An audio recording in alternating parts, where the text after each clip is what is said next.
كنت عايزه تقولي لي ايه؟ يعني كنت عايزه اتكلم في موضوع حساس شويه. خير يا حبيبتي؟ في واحد كان عايز يجي يقابل بابا. عريس؟ يا حبيبتي يا انوس، يا حبيبتي قولي لي شكله ايه وبيشتغل ايه؟ احكي لي احكي لي. هو انسان كويس قوي. طيب تعرفيه من امتى؟ من زمان، كان معيد في الكليه وكان خايف يجي يقابل بابا لحسن بابا يرفضه عشان مش مكون نفسه. وبعدين؟ سافر 3 سنين ورجع اليومين دول اجازه. وعايز يخطبك في الاجازه دي مش كده؟ ايوه. وانتي مستريحه له؟ يعني يا ماما ما نعرفه من زمان بقى. يعني يا ماما خلاص يا حبيبتي يجي يتقدم لك. لمين؟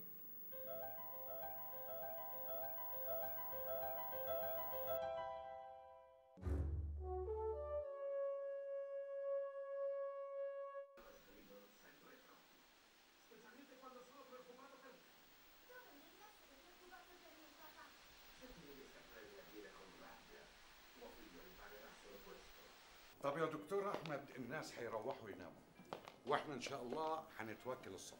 انت راجع امتى؟ قريب ان شاء الله. طيب انا اجلت المره اللي فاتت اجتماع مجلس الامناء واتعشم انك تحضر الاجتماع اللي جاي باذن الله ان شاء الله. طيب سلام. مع السلامه. مع السلامه. Auf Wiedersehen. Auf Wiedersehen. Auf Wiedersehen.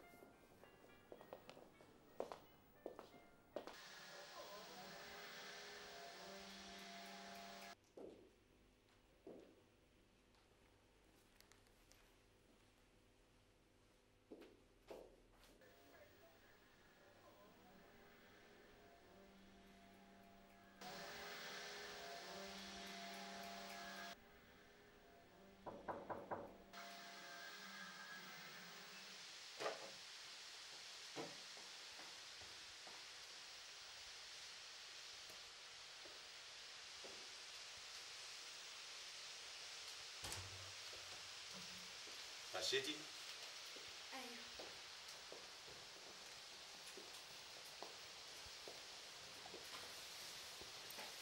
عم صابر ما سابنيش الا لما اتعشينا سوا.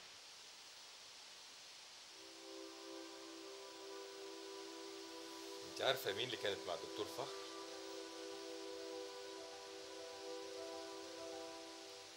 مستنيه اعرف من حضرتك. صديق عزيز عليا. اتضايقتي؟ مش عايزه تردي عليا؟ وبعدين يا ريم، سألتك سؤال، اتضايقتي؟ ايه اللي مضايقك؟ مين دي؟ ما انا قلتلك صديق عزيز عليا. بتحبها؟ تعرفها من زمان؟ يعني وناوي على ايه؟ مش عارف. صدقيني يا ريم انا في دوامه. لاول مره في حياتي ابقى عاجز بالشكل ده، مش عارف اخد قرار. طب احنا هنكمل اللي بدأناه ولا هترجع معاها مصر؟ لا هي رجعت خلاص مع الدكتور فخر. متهيألي لما تحكي وتواجه نفسك تقدر تاخد القرار الصح اللي انت عاجز انك تاخده. هتساعديني؟ انا؟ اساعدك؟ طبعا. يا ريت اقدر اعمل اي حاجة تساعدك. تقدري طبعا. يلا بينا. يلا بينا ايه؟ نشتغل. لا مش ممكن دلوقتي. ايه بطارياتك انت كمان شطبت ولا ايه؟ لا خالص، بس انا خايفة على حضرتك. ما تخافيش على حضرتي، انا الفتنس بتاعي درجه اولى. يلا يلا، كنا وقفنا فين؟ طب استنى، طب اجهز الشرايط. طيب ثانية واحدة. ليلة ما كنا رايحين الجامعة بيتنا عند الأستاذ كمال اللي أنا بقيت أقول له يا خالي، وطبعا ما نمناش لغاية الصبح. ما يلا يا اخوانا احنا اتأخرنا. حاضر يا اخويا، يلا يا ام احمد. اشوف وشك بخير. خلي بالك من نفسك. ما يلا يا ابني، بابا زهق تحت. ماني مستني بس اسلم على ابو نعيم. مع السلامة. مع السلامه يا احمد، خلوا بالكم من بعض. أنا هاجي معاكي يا أحمد، أنا جاية من البلد مخصوص عشان كده. اما عشان خاطر يا أحمد أنا هوصلك وأرجع مع عمك فرج على طول. يعني قلت ما انتش جايه، يعني ما انتش جايه، انا مش عارف صغير عشان تيجي معايا. ما تخافيش عليهم يا ام احمد، سي كمال معاه مش هيسيبهم الا لما يشوف كفه طلباتهم يا اختي. اشوف وشك بخير يا ولد. مع السلامة يا حبيبي، خد بالك من نفسك يا أحمد، وما تنساش تبعت لي جوابات. ها؟ طيب خد بالك. أحمد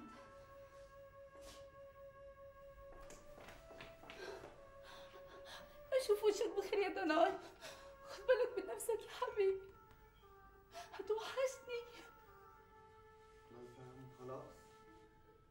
مع السلامة، مع السلامة يا حبيبي، مع السلامة.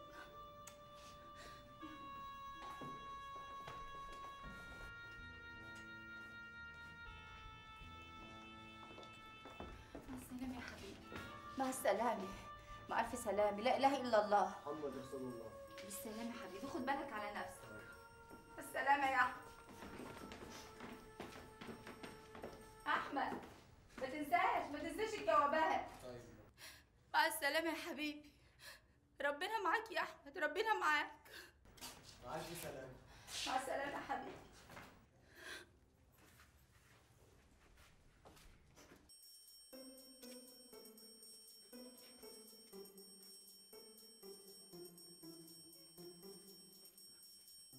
قبلها كان الأستاذ كمال سافر مصر وحجز لنا أوضة في شقة مفروشة للطلبة في حتة اسمها بين السرايات.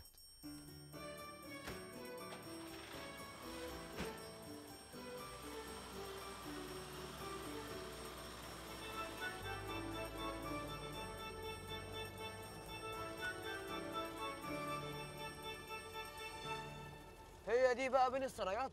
ايوه يا سيدي، هي دي بين السرايات. امال يعني فين السرايات دي؟ مانيش شايف ولا سرايات ولا حاجه. يا عم دي خرابات. احمدوا ربنا بلاش نمرضة، على الاقل جنب الجامعه، يعني مش هتحتاجوا مواصلات ولا دياولوا. يلا يا اخويا شيل انت وهو وحصلوني، يلا.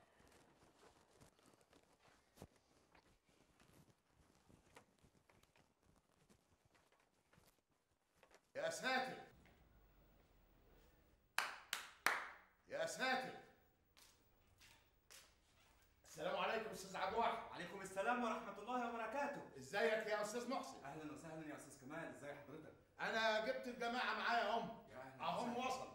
يا أهلا الحمد لله. احمد العربي وهاني كمال ابني، دول بقى زمايلكم في الشقه. الاستاذ عبد الواحد طالب في كليه الحقوق، والاستاذ محسن بقى انت بتشتغل فين يا استاذ محسن؟ في التربية والتعليم إن شاء الله. يعني معلم؟ لا، موظف في إدارة المحفوظات، ولكني منتسب إلى كلية الحقوق. ان شاء الله هتبقوا صحبه كويسه باذن الله. إن شاء الله. هنا بقى المطبخ والحمام بتاعكم، اما دي فدي الاوضه بتاعتكم. يلا دخلوا عزام. اتفضل. السلام عليكم. وعليكم تعالى يا سيد فرج. حاضر. ايه رايكم بقى في الاوضه دي؟ حلو يعني مش بطاله. دي احسن وانسب حاجه شفتها بعد ما لفيت يوم بحاله في المنطقه كلها. وعلى فكره اصحاب البيت ناس طيبين جدا، ويعني مش هتكونوا الا انتوا الاثنين في الشقه، والاثنين اللي شفتوهم بره. استاذ عبد الواحد واستاذ محسن؟ ايوه هم دول.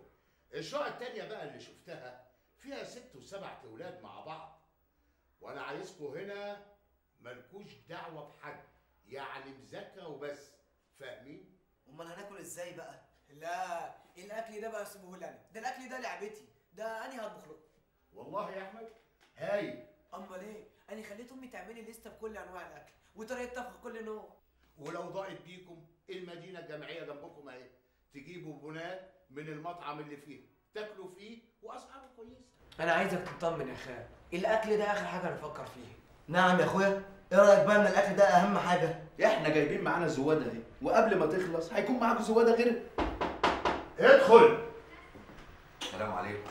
انا هعمل شاي وهعمل لكم معايا باذن الله. وليه التعب ده بس يا استاذ محسن؟ ولا تعب ولا اي حاجه يا استاذ كمال، اهو نشرب شاي مع بعضينا يعني. قبل الشاي في دكر بط محترم كده ومحمر، ايه رايك لو ناكل لقمه مع بعضينا وبعد كده نشرب الشاي؟ لا ده انتوا تخلوه تبقوا تاكلوه مع بعض بعدين ان شاء الله.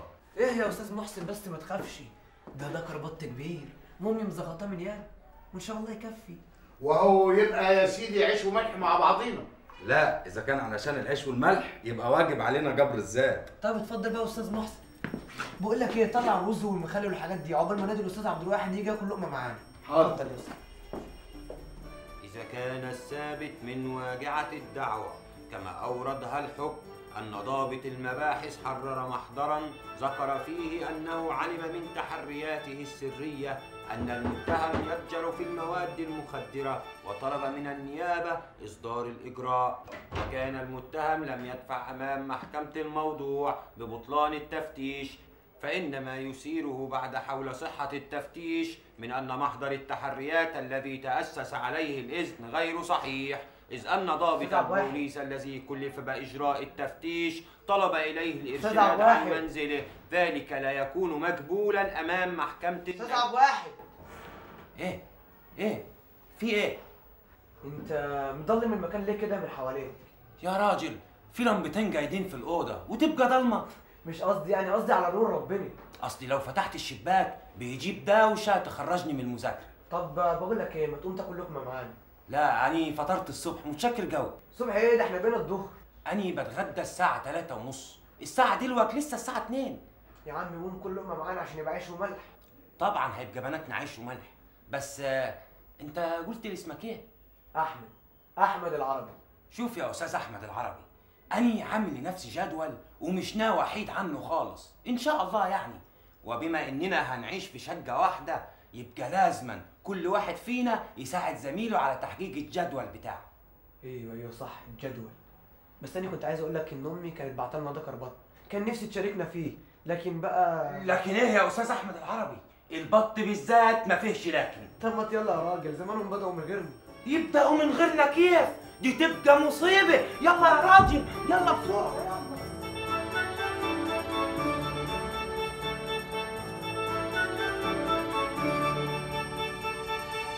خلوا بالكم يا جماعة، الجامعة غير المدرسة الثانوي خالص، البنات هنا جنب الصبيان عدل. لا يا شيخ، يقعدوا جنب بعض خبط لزق يا ابوي وبدون أي حواجز بناتهم. الجامعة دي عاملة كيف النداها في الفلاحين، اللي يتوه عن نفسه هتاخده ويتوه بقى طول عمره في سكة اللي يروح ما يرجعش. أستاذ هاني أنا بتكلم، كليتك أهي يا أستاذ أحمد، وأنت يا أستاذ هاني يا بتاع البنات كليتك أهي، أنا بقى كليتي ورا، بس أنا جاي أوصلكم يعني لحد الكلية. أستاذ هاني استنوا لحد كده، ناخد عهد على بعضينا. عهد إيه؟ إن إحنا ملناش دعوة بالبنات واصل، البنات دي مفسدة ومضيعة للوقت، وإحنا عندنا جدول عايزين نحققه يا ولد. بقول مفسدة ومضيعة للوقت. اتفقنا؟ اتفقنا. نقرا الفاتحة؟ بسم الله الرحمن الرحيم. عبد الواحد كان أكبر مننا بحوالي 7 سنين، وكان عامل لنفسه جدول مذاكرة للسنة كلها، وحاول طول السنة الأولى إنه ينفذه. أستأذن أنا، السلام عليكم. وعليكم السلام ورحمة الله. الواد ده باين عليه مجنون. تصور إن ده عنده 25 سنة؟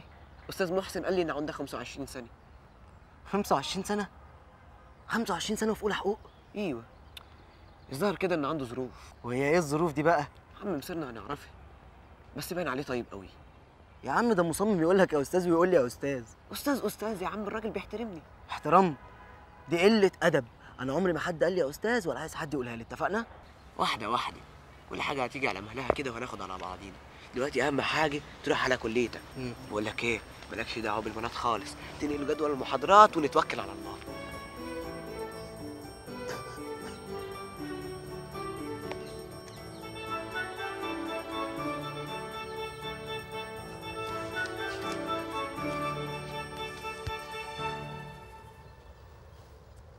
تاريخ برضه؟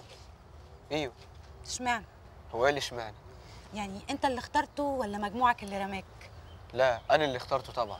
اشمعنى؟ هو ايه اللي اشمعنى؟ يعني اشمعنى اخترت التاريخ بالذات؟ عشان بحبه. وهو كمان. نعم. التاريخ يعني. اه. اول مره اشوف حد بيحب التاريخ. تحبه؟ زي ما قال عبد الواحد، الكلية فعلا مختلفة خالص عن الثانوي، واحنا في الأيام دي جايين من أعماق الريف، بعيد خالص عن ثقافة المدينة وأخلاقياتها، ونفاجئ بحياة تانية خالص غير اللي احنا اتعودنا عليها قبل كده.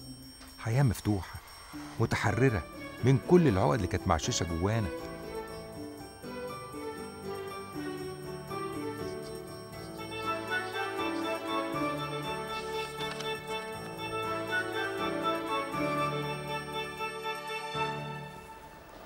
حسن خطك.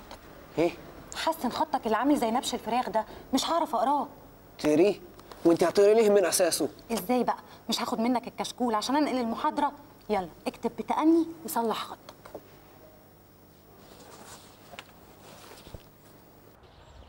أروى فهمي. احمد العربي. منين يا عربي؟ اني من بلد صغيره كده اسمها الديبه. الديبه؟ على الخريطه دي؟ نعم. يعني فين يعني؟ ايوه دي بلد جنب بورسعيد. بورسعيد، المدينه الباسله. طب بقول لك ايه، ما تيجي اعزمك على قهوه؟ قهوه؟ أول مرة في حياتي يحصل لي موقف زي ده، واحدة تتجرأ عليا بالشكل ده وتعزمني على قهوة.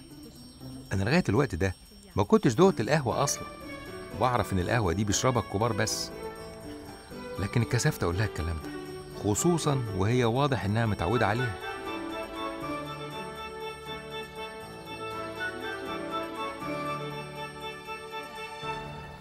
اتفضل. بتدخن؟ ها؟ ايه في ايه؟ تدخن؟ يا نهار اسود ومطيان بطين، انت بتدخني؟ ايه ده؟ طب مالك اتفزعت كده ليه؟ في ايه؟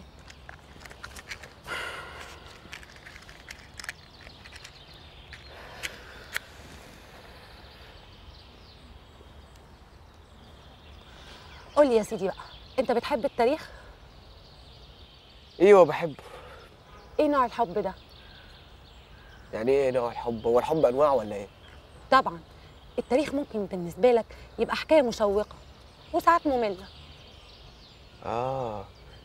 وممكن تبقى خبرات بتتنقل حسب الزمان والمكان عشان تشكل وعي البني ادم في الحاضر والمستقبل. ايوه. قولي يا عربي، قريت في الادب؟ ها؟ واضح انك ما قريتش. لا يعني انت قصدك يعني روايات وادب وشعر وقصه قصيره.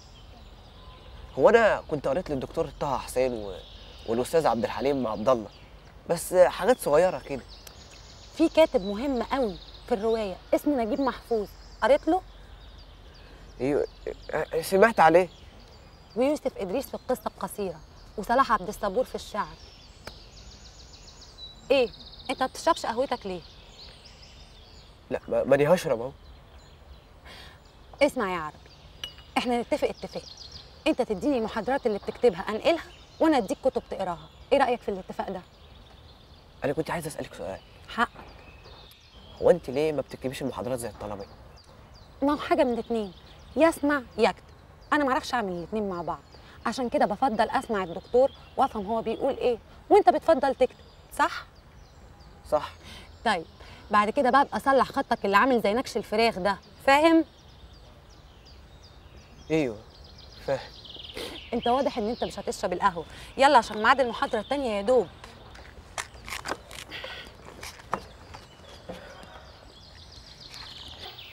وبعدين عملت ايه؟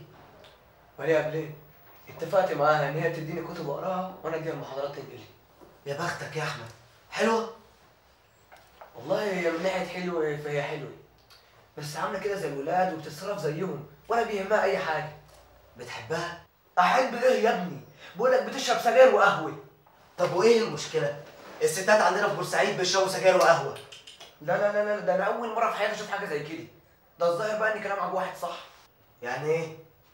البلد ده ايه عامله زي النداهه، الواحد لازم ياخد باله من نفسه كويس قوي لحسن تنده عليه وتتوهه. يا عم انا عايز اتوه. انا عارف احنا ما عندناش حاجات زي كده في الكليه ليه، ده احنا كليتنا فقر. اسمع يا حمام، البنت دي لو انت مش عايز تحبها عرفني عليها. هي اسمها ايه؟ أروى. أروى. الله، مزيكا. أروى. بقول لك ايه، انا هجيلك الكافيتيريا وانت بقى عرفني عليها، وسيب بقى على اخوك. اسمع يا هاني، احنا جايين هنا عشان نذاكر وبس، واني لا يمكن اوافق على حاجه زي كده. يبقى بتحبها. بحب ايه بس؟ والله ما في حاجه من دي خالص. يا ابني انت يعني انت ما بتحبش خالص؟ ها؟ إيه؟ ليه؟ هو انا يعني بحب. يا ولد يا ولد يا ولد، الله اكبر الله اكبر الله اكبر. احكي لي بقى وقول لي اسمها ايه وساكنه فين؟ اسمها ايه؟ اسمها ايه؟ ها؟ يا مي ايوه اللي انا بحب. ايوه دي واحده من البلد. بلد مين يا عم؟ تبقى في مصر وتقول لي بلد؟ سيب بتوع البلد للبلد.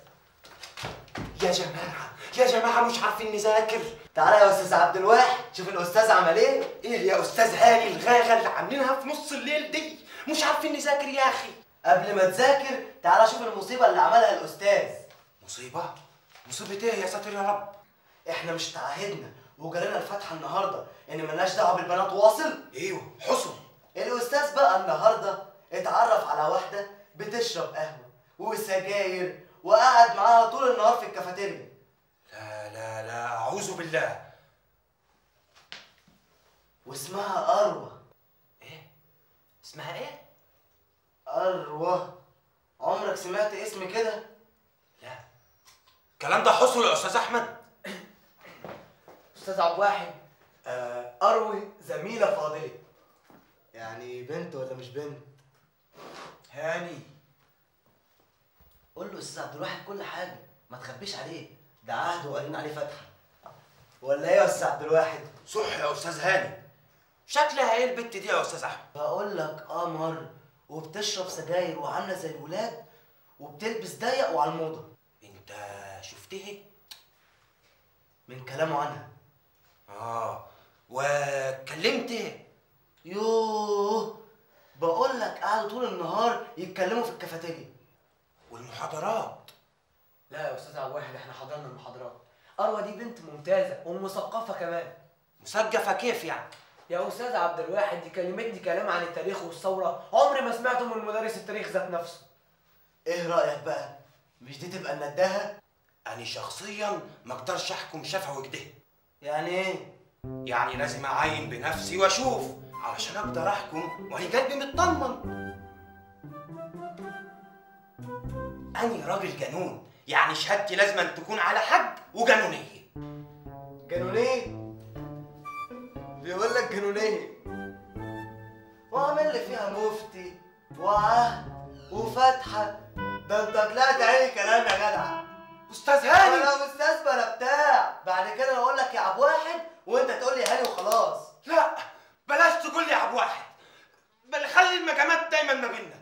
السلام عليكم. وعليكم السلام ورحمة الله وبركاته. أنا سامع حد بيتكلم عن المجامات، مجامات إيه ومقامات إيه يا عم عبد الواحد؟ ما خلاص الثورة ساوت كل الرؤوس. يلا نتعشى، ولا أنتوا عملتوها وتعشيتوا من غيري؟ لا لسه. خلاص أنا جايب معايا فرخة مشوية على الفحم وبرام رز سخن مولع نار، بس اللي هيتعشى هيدفع 5 قروش كاملة. قلتوا إيه؟ قلت اركن كده. اركن كده على جنب، استنى طيب فلوسي. الله يا جماعة. طب سموا الأول.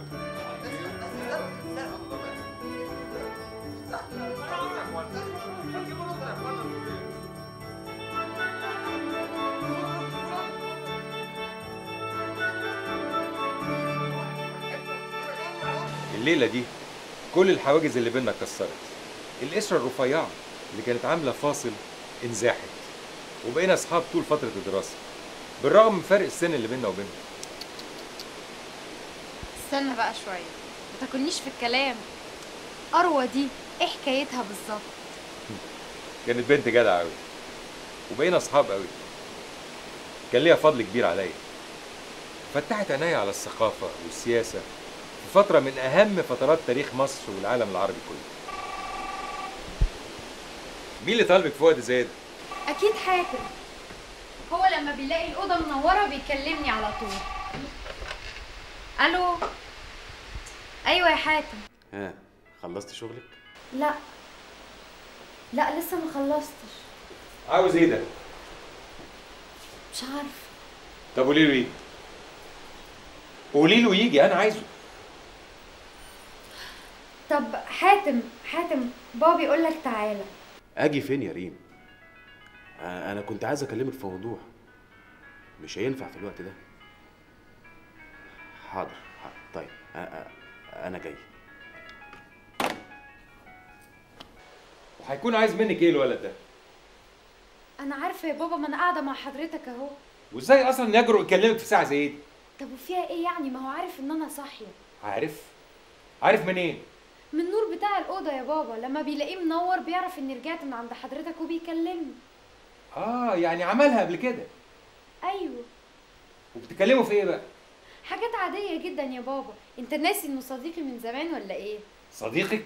ايوه يا بابا، ما انا حكيت لحضرتك قبل كده.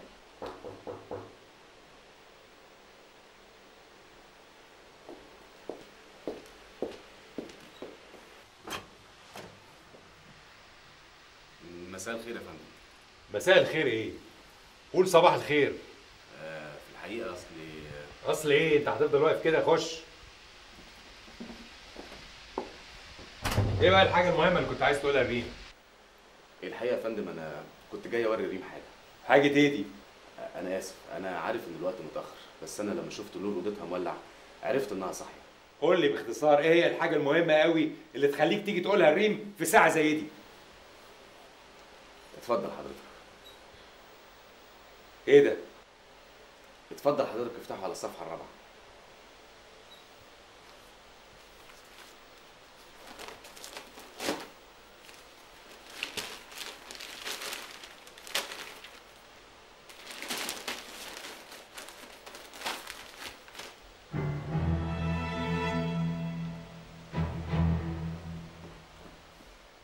ايه ده؟ مين اللي كتب الكلام الفارغ ده؟ يا فندم انا حسيت ان الكلام ده ممكن يهم حضرتك، فحبيت اوريه الاول لريم وبعدين هي توريه لحضرتك. كدابين! ازاي يكتبوا حاجه ما حصلتش؟ وين جابوا الصوره دي منين؟ طب يا بابا هدي نفسك معلش. هدي نفسي ازاي؟ ده انا هوديهم في 60 داهيه. اسمه ايه الجورنال ده؟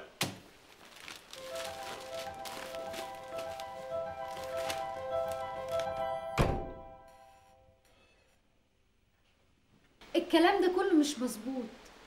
مش فاهم. يعني ايه يا ريم؟ ما تفهميني. انا فاهم حضرتك.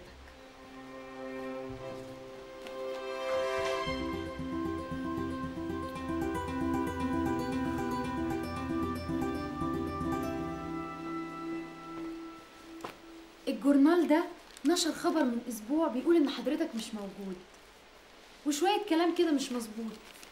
وريم، رجل اعمال كبير يختفي هربا باموال البنوك؟ ايه الكلام ده؟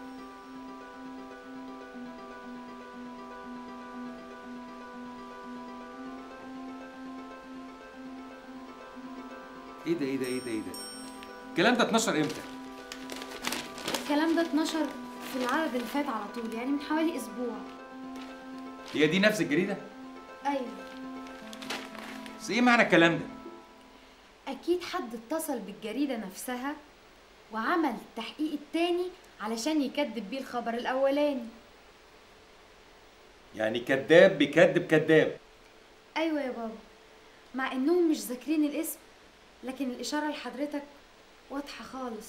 انا مش بتكلم على الخبر ده، انا بتكلم على الخبر الجديد. ازاي يفبركوا صوره بالشكل ده ويقولوا ان انا بستلم مكن جديد، وازاي يطلعوني بسلم على عمر؟ مين اللي عمل الكلام ده؟ تفتكر حضرتك مين اللي يهمه انك لسه موجود وبتمارس شغلك؟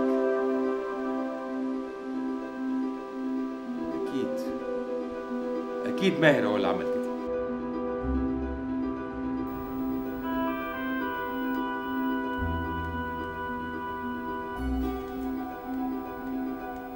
ايه رأيك؟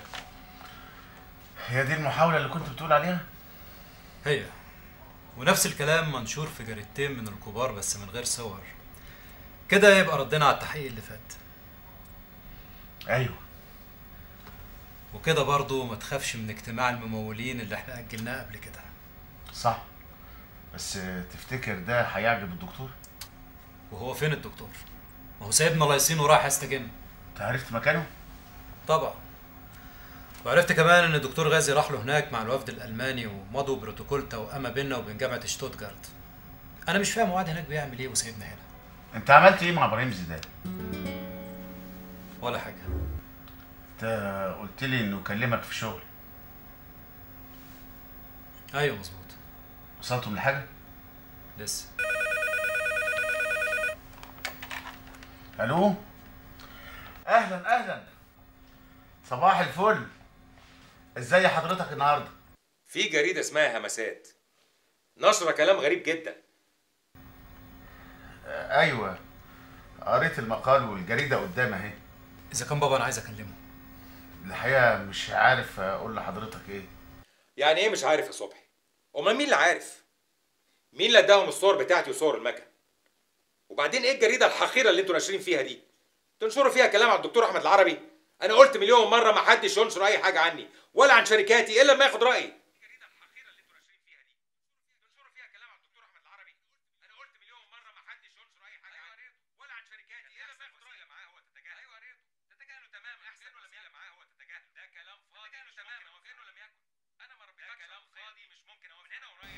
ادوني اكلمه يا استاذ صبحي. الباشمهندس ماهر قدامه هو عايز يكلم حضرتك. ايوه بابا. ازاي حضرتك؟ الحمد لله. حضرتك قريت الكلام المنشور في الجريده؟ دي مش جريده يا استاذ، ده منشور قذر متخصص في نشر الفضايح وبيخوض في سيره الناس. انت طبعا نشرت الكلام ده الاخير ده مش كده؟ وفبركت صورتي وسط المكن. طيب حضرتك قريت الكلام اللي منشور في نفس الجريده من اسبوع؟ ايوه قريته. كان احسن وسيله معاه هو تتجاهله تماما وكانه لم يكن. يا بابا حضرتك لما تعرف التفاصيل. مش عايز اعرف حاجه. مفيش حاجه في الدنيا تبرر الكذب والتزوير. يا بابا انا كان لازم اثبت للناس ان حضرتك موجود وما هربتش وبتمارس شغلك عادي جدا عشان امنع اي اشاعه ممكن تضر بشغلنا. ده كلام فاضي مش ممكن اوافق عليه. انا ما ربيتكش على القيم دي، ومن هنا ورايح مالكش دعوه باي حاجه في الشغل. اديني صبحي.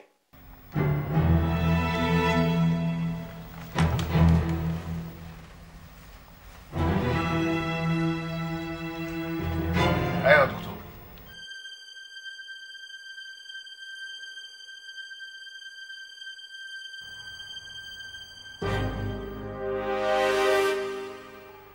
مش ده نفس الجورنال اللي انت نشرت فيه خبر اختفاء احمد العربي؟ ايه الكلام المكتوب ده؟ هو رجع بصحيح؟ انا اتاكدت انه مرجعش. الكلام المكتوب هنا بيقول ايه؟ يبقى واضح ان الاخ ماهر مش عاوز يتعاون معانا. طب ما تيجي نشوف حد غير العربي دول. ما ينفعش. الناس اللي احنا بنشتغل معاهم عايزين اسم العربي بالذات، لان اسم العربي كفيل انه ينجح الشغل. ما هو بالتحقيق اللي هو عامله ده واضح ان هو مستغني. بس ده ما يمنعش انه في ازمه، وازمته بتزيد يوم بعد يوم مع اختفائه. عشان كده لازم نستغل الفرصه دي ونضغط عليه قبل ما ابوه يرجع. انا قلت مش عايز اقابل حد. مين؟ طيب خليه يدخل. وصل يا سيدي اللي هيساعدنا في الضغط عليه. اتفضل. صباح الخير. اهلا يا عمي. جيت شفتوا اللي مكتوب في الجورنال؟ ايوه شفناه. ايوه بس ده كلام كذب. الراجل لسه ما ظهرش، الموضوع ده متفبرك وماهر هو اللي مفبركه. طب اقعد.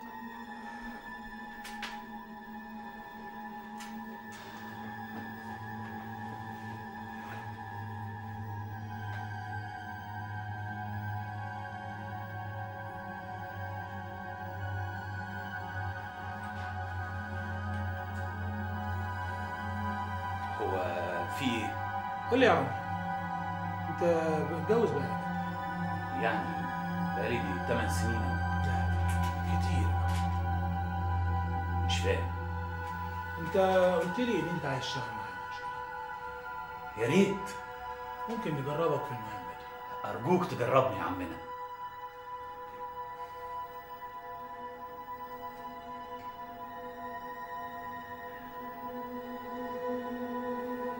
نجربك. تطلقني يا عوني وهو انت عليك تقولها. هعمل ايه يا لولو؟ غصب عني، خلاص اتخنقت. من يوم ما سبت مصنع اللبن وانا صايع، لا شغله ولا مشغله. وطول ما انا مرتبط بيكي ابويا مدور له وشه الناحيه التانيه. قولي لي انت اعمل ايه؟ وانا يا عوني وولادنا. حبيبتي، ما انا يوم ما هطلقك ابويا هيرضى عني وهيشغلني معاه. ساعتها هقدر ادفع لك نفقه كويسه انت والولاد. انت بتقول ايه؟ نفقه؟ هو ده كل اللي يهمك يا عوني؟ نفقه؟ اعمل ايه يا حبيبتي؟ بصراحه انا قلبت الموضوع في دماغي يمين وشمال، ما لقيتش حل احسن من كده. لا انا اتخانق مع اخواتك ولا اخواتك يتخانقوا معايا. عن اذنك. عوني سايبني ورايح فين؟ انا يا حبيبتي حجزت في اللوكاندا يومين كده على ما تخلي الشقه انت والولاد. اصل انا بصراحه ما بحبش لحظات الوداع. أرجوك يا عوني ما تسيبنيش من فضلك، ما تسيبنيش. اعمل ايه؟ غصب عني يا روح قلبي. اشوف وشك بخير. ما تسيبنيش يا عوني. لولو، خدي كل اللي انت عاوزاه من الشقه، بس ارجوكي تسيبي لي مكنه القهوه الالماني اللي انت جبتها لي هديه في عيد ميلادي. انت عارفه انا بحب اشرب قهوه الصبح. هي دي اللي صعبانه عليك يا عوني؟ اصلها يا حبيبتي، اصلها بتفكرني بيكي. باي باي.